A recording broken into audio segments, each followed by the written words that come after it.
Kottayam medical കോളേജിൻ്റെ പഴയ കെട്ടിടം തകർന്നു വീണ് ഏകദേശം 2 മണിക്കൂറോളം സമയം എല്ലാവരും നോക്കി നിൽക്കെ ജീവന് വേണ്ടി പിടഞ്ഞ ബിന്ദുവിന് ആദരാഞ്ജലി അർപ്പിച്ചുകൊണ്ടാണ് ഇന്നത്തെ എപ്പിസോഡ് ആരംഭിക്കുന്നത്. ഒരു ജില്ലയുടെ ഏറ്റവും പ്രധാനപ്പെട്ട ആരോഗ്യ ശിരാകേന്ദ്രമാണ് മെഡിക്കൽ കോളേജുകൾ. ആ ജില്ലയിലെ ജനങ്ങളുടെ ജീവൻ്റെ സംരക്ഷണം ഏകുന്നതിന് വേണ്ടി ആരോഗ്യ വകുപ്പ് എന്നുള്ള ഓമന പേരിൽ ഒരു വിഭാഗത്തിനെ നമ്മളെല്ലാവരും കൂടെ പോറ്റുകയാണ്. അങ്ങനെ പാലൂട്ടി പോറ്റി വളർത്തി കൊണ്ടുവരുന്ന ഒരു വിഭാഗം ആരോഗ്യ വകുപ്പിന് ഒരു മന്ത്രിയുണ്ട്, ഒത്തിരി ഡിപ്പാർട്ട്മെൻറ്റ് ഹെഡ്സുണ്ട്. ഇവരെല്ലാം കൂടി ചേർന്ന് ചെയ്യുന്ന പ്രവർത്തനങ്ങളെക്കുറിച്ചാണ് ഇന്ന് കേരളം ചർച്ച ചെയ്തുകൊണ്ടിരിക്കുന്നത്. ഒരു മനുഷ്യ നിർമ്മിതി, അതിന് ഇത്ര കാലഘട്ടത്തിൻ്റെ ഒരു ആയുസ് നമ്മൾ പറയും, മനുഷ്യൻ്റെ ആയുസ് പോലെ തന്നെ. കോട്ടയം മെഡിക്കൽ കോളേജ് എന്ന് പറയുമ്പോൾ അതിൻ്റെ ഈ ചരിത്രം പരിശോധിച്ച് എത്ര കാലഘട്ടങ്ങൾക്ക് മുമ്പ് പണിത ഒരു ബിൽഡിങ്ങാണ് ഇന്ന് ഇടിഞ്ഞു വീണത് എന്ന് ചിന്തിക്കണം.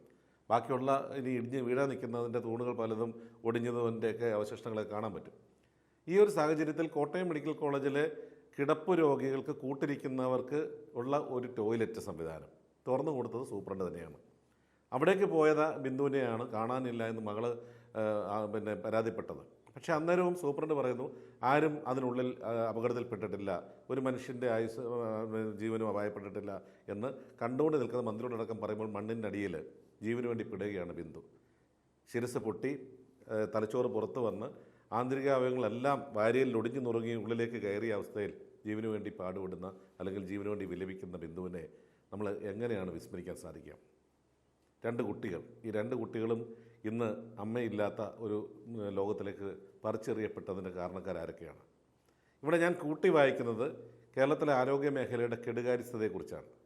അതിനപ്പുറത്തേക്ക് ചിന്തിക്കുകയാണെങ്കിൽ ഇനി ഏതെങ്കിലും ഒരു ഡോക്ടറോ ഏതെങ്കിലും ഒരു സൂപ്രണ്ടോ ഈ ഒരു സ്ഥാപനത്തെ ഒന്ന് ഉണർത്തിക്കൊണ്ടുവരുവാൻ അല്ലെങ്കിൽ അതിൻ്റെ എല്ലാ കെടുകാര്യസ്ഥതയും മാറ്റിക്കൊണ്ട് മുറുക്കാൻ തുപ്പലുകൾ മാത്രമുള്ള ഒരു സാമൂഹിക പശ്ചാത്തലത്തിൽ നിന്നും എയർ കണ്ടീഷൻ ചെയ്തിട്ടുള്ള 2 ലക്ഷത്തിലധികം സ്ക്വയർ ഫീറ്റ് സ്ഥലത്ത് എല്ലാവിധത്തിലുമുള്ള മൾട്ടി സ്പെഷ്യാലിറ്റി ഹോസ്പിറ്റലുകളെ അനുസ്മരിപ്പിക്കുന്ന വിധത്തിൽ പണിഞ്ഞ് ഉയർത്തിയ ഒരു സംവിധാനം നമ്മളുടെ മുമ്പിലുണ്ട്.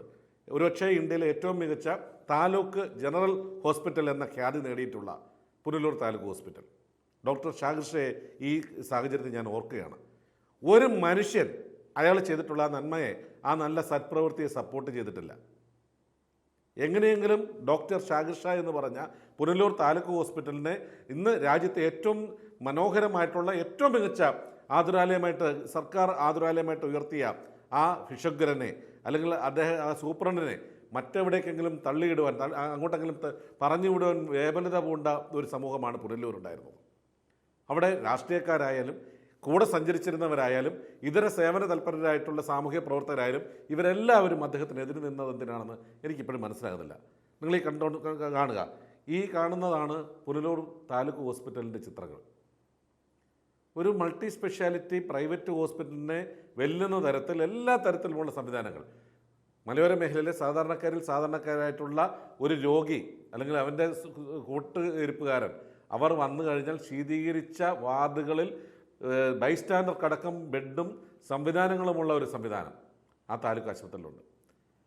ഒരിക്കലും പേടിക്കേണ്ടാത്ത അവിടുത്തെ ജലം പോലും, പൊതു ടാപ്പിൽ നിന്ന് വരുന്ന ജലം പോലും കുടിക്കാൻ കഴിയുന്ന രീതിയിൽ RO ഫിൽട്രേറ്റ് ചെയ്തിട്ടുള്ള വെള്ളമാണ് അവിടെ കൊടുക്കുന്നത്. എല്ലാ തരത്തിലും സംവിധാനങ്ങൾ മികച്ചതാണ്.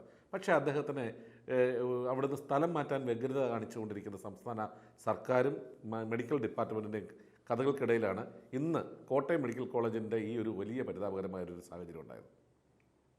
അപ്പം മികച്ചത് എന്ന് കേൾപ്പിക്കുവാൻ അല്ലെങ്കിൽ നല്ല രീതിയിൽ സാമൂഹ്യ പ്രവർത്തനം അല്ലെങ്കിൽ നല്ല രീതിയിൽ ജോലിയിൽ മികച്ച പ്രവർത്തനം കാഴ്ചവെക്കുന്നവർക്ക് തിക്താനുഭവങ്ങൾ ഉണ്ടാകുമ്പോഴാണ് കോട്ടയം മെഡിക്കൽ കോളേജ്, ഞാൻ കോട്ടയം മെഡിക്കൽ കോളേജിനെ ഇങ്ങനെ മൊത്തത്തിൽ താറടിച്ച് കാണിക്കുകയല്ല, സമീപകാലത്തെ അല്ലെങ്കിൽ തെക്കൻ കേരളത്തിലെ ഏറ്റവും മികച്ച ആതുരാലയങ്ങളൊന്ന് കോട്ടയം മെഡിക്കൽ കോളേജ് തന്നെയാണ്. അത് ന്യൂറോ വിഭാഗത്തിലാണെങ്കിലും ഏത് ഡിപ്പാർട്ട്മെൻറ്റ് എടുത്താലും മികച്ച ഭിഷഗ്വരന്മാർ അല്ലെങ്കിൽ ഡോക്ടർമാർ, ആതുര സേവകരുള്ള ഒരു സ്ഥലം കൂടിയാണ് കോട്ടയം മെഡിക്കൽ കോളേജ്.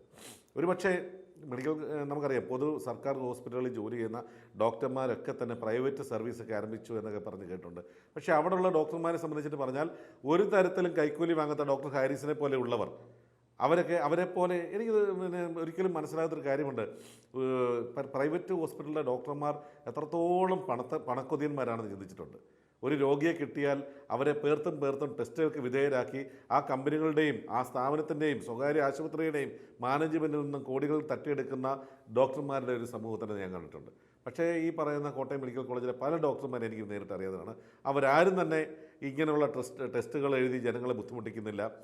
ഒരു തരത്തിലുമുള്ള അമിത പണസമ്പാദനം ഉള്ളതായിട്ട് തോന്നിയിട്ടില്ല. പലരും ഒരു സന്യാസി ഭാവേന അല്ലെങ്കിൽ ജനങ്ങളോടൊത്ത് കൂടുതൽ അടുപ്പമുള്ള രീതിയിൽ സഞ്ചരിക്കുന്ന ഡോക്ടർമാരാണ്. എനിക്ക് തോന്നുന്നു ഇപ്പോഴും നമ്മുടെ സൂപ്രണ്ട് ഒരുപക്ഷെ അതിനുള്ളിൽ ആരും ഇല്ല എന്ന് അദ്ദേഹം പെട്ടെന്നെടുത്ത ഒരു തീരുമാനം അദ്ദേഹം തന്നെ ഇപ്പം മാറ്റി പറഞ്ഞിട്ടുണ്ട്. എൻ്റെ കുഴപ്പമാണ് ഈ പറയുന്ന പിന്നെ എന്താണ് അപകട സ്ഥലത്തു നിന്നും ആ രോഗിയെ രക്ഷിക്കാനുള്ള ശ്രമങ്ങൾ വൈകിച്ചത് എന്ന് അദ്ദേഹം കുറ്റസമ്മതത്തോടുകൂടി പറയുന്നുണ്ട്.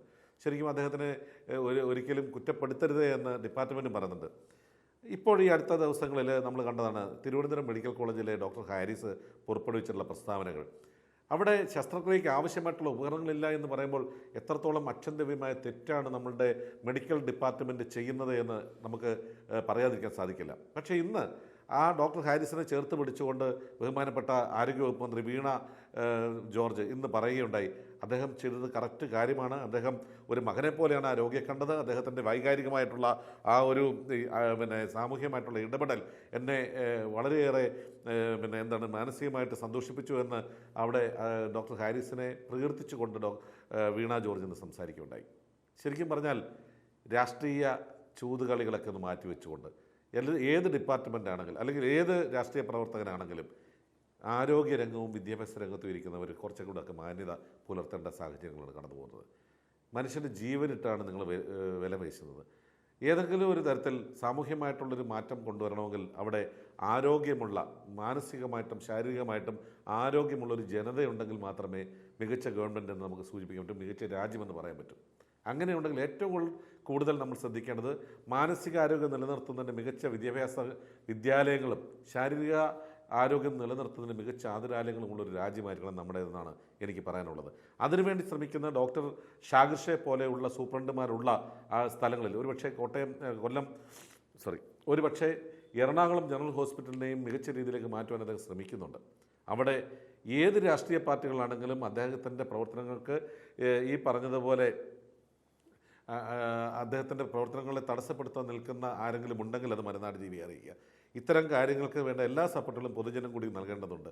അങ്ങനെയാണെങ്കിൽ കോട്ടയം മെഡിക്കൽ കോളേജിന് സംഭവിച്ചതുപോലെയുള്ള പ്രശ്നങ്ങൾ ഉണ്ടാകാതിരിക്കട്ടെ എന്ന് നമുക്ക് ആശിക്കാം. പ്രധാനമായിട്ടും ഇന്ന് കൊച്ചി നഗരത്തിലിരുന്നാണ് ഞാൻ സംസാരിക്കുന്നത്. കൊച്ചി നഗരത്തിലെ മെഡിക്കൽ കോളേജിനേക്കാളും സൂപ്പർ സ്പെഷ്യാലിറ്റി എന്ന് പറയുന്ന രീതിയിലാണ് താലൂക്ക് ഹോസ്പിറ്റലിനെ, താലൂക്ക് ജനറൽ ആശുപത്രിയെ ജനങ്ങൾ കാണുന്നത്. അതുതന്നെയാണ് നമ്മളുടെയൊക്കെ ഏറ്റവും വലിയ ഒരു വൈരുദ്ധ്യാത്മക പിന്നെ ജനാധിപത്യ സംവിധാനങ്ങളെക്കുറിച്ച് നമ്മൾ പറയേണ്ടിയിരിക്കുന്നത്. മെഡിക്കൽ കോളേജിന് അർഹമായിട്ടുള്ള പരിഗണന നമ്മൾ കൊടുക്കുന്നില്ല.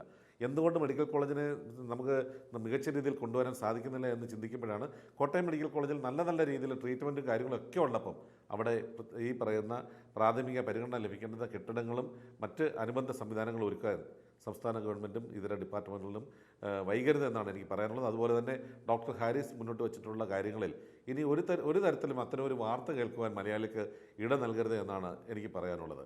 എന്തായാലും കോട്ടയം മെഡിക്കൽ കോളേജിൻ്റെ ആ പറയുന്ന അവശിഷ്ടങ്ങൾക്കിടയിൽ അമർന്നു പോയിട്ടുള്ള ജീവൻ ബിന്ദുവിന് ആദരാഞ്ജലികൾ അർപ്പിക്കുന്നു.